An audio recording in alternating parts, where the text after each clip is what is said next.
বৈদেশিক কোনো ইনভেস্টমেন্ট নাই, কারণ জবাবদিহিমূলক কোনো সরকার নেই বলে মন্তব্য করেছেন বিএনপির সিনিয়র যুগ্ম মহাসচিব রুহুল কবির রিজভী। মঙ্গলবার ২০ জানুয়ারি দুপুরে শরীয়তপুরের জারজিরা উপজেলায় উপজেলা পরিষদের অডিটোরিয়ামে শহীদ প্রেসিডেন্ট জিয়াউর রহমানের ৯০ জন্মবার্ষিকী উপলক্ষে আয়োজিত ফ্রি মেডিকেল ক্যাম্পের প্রধান অতিথি হিসেবে উদ্বোধনকালে তিনি একথা বলেন। রিজভী বলেন, অন্তর্বর্তী সরকার আমলে খাদ্য সংকট, কর্মসংস্থান হচ্ছে না, কারখানা বন্ধ, আবার মুদ্রাস্ফীতি বাড়ছে, বৈদেশিক কোনো ইনভেস্টমেন্ট নেই, কারণ জবাবদিহিমূলক সরকার নেই। তিনি আরও বলেন, নির্বাচন কমিশনের এমনভাবে দায়িত্ব পালন করা উচিত যেখানে তার নিরপেক্ষতা নিয়ে প্রশ্ন না ওঠে। কিন্তু আজ নানা কারণে, নানা বিষয়ে নির্বাচন কমিশনের নানা আচরণে কিছু প্রশ্ন উঠেছে। মানুষ বিগত ১৫-১৬ বছর ভোট দিতে পারেনি। তারা চায় এখন নির্ভয়ে কেন্দ্রে গিয়ে ভোট দিতে। এর নিশ্চয়তা অন্তর্বর্তীকালীন সরকারকে দিতে হবে। এ সময় আরও উপস্থিত ছিলেন বিএনপির কেন্দ্রীয় কমিটির স্বাস্থ্য বিষয়ক সম্পাদক ডাক্তার রফিকুল ইসলাম, জেলা বিএনপির সাংগঠনিক সম্পাদক সাইদ আহমেদ আসলাম ও অন্যান্যরা। আজকে তো প্রায় ১.৫ বছর হয়ে গেল অন্তর্বর্তীকালীন সরকার ক্ষমতায় আছে। এখনো কেন আমাদের এখানে খাদ্য সংকট, বিভিন্ন ধরনের সংকট, মানুষের কর্মসংস্থান হচ্ছে না, কলকারখানা বন্ধ হয়ে আছে। আমাদের প্রথম দিকে অন্তর্বর্তীকালীন সরকার অনেক মুদ্রাস্ফীতি কমিয়ে নিয়ে এসেছিলেন, এখন আবার মুদ্রাস্ফীতি বাড়ছে।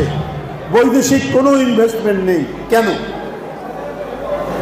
কারণ জবাবদিহিমূলক সরকার নেই, জনগণের নির্বাচিত সরকার নেই।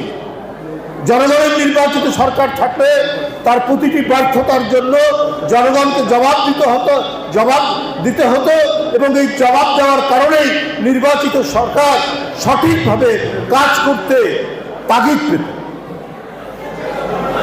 আজকে নানাভাবেই আমরা সরকারের যে ঢিলে ঢালা ভাব আমরা দেখছি, এটা অত্যন্ত দুঃখজনক। আইন শৃঙ্খলার পরিস্থিতি খুব ভালো হয়েছে তা নয়, বরং প্রতিদিনই অবনতিশীল হচ্ছে।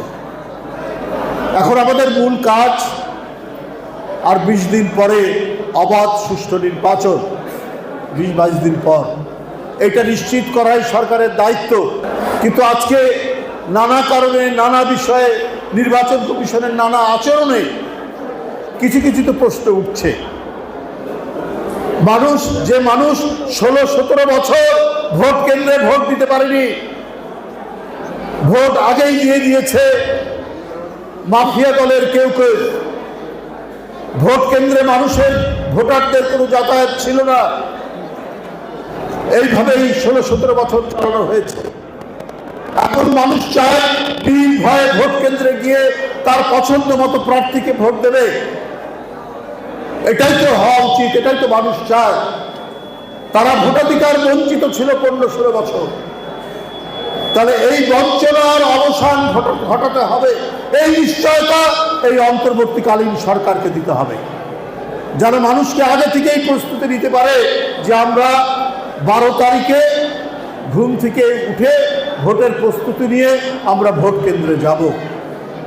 এবং এই কারণে যত ধরনের প্রস্তুতি, নিরাপত্তার প্রস্তুতি, এটা তো সরকারের নেওয়া উচিত। এটা না নিলে পরে একটা বড় ধরনের সংশয় থাকবে এবং এটা আরো প্রধান দায়িত্ব এখন নির্বাচন কমিশনের। কিছু নির্বাচন কমিশন সামগ্রিকভাবে সবকিছু সামাল দিতে পারছেন বলে আমার কাছে মনে হচ্ছে না।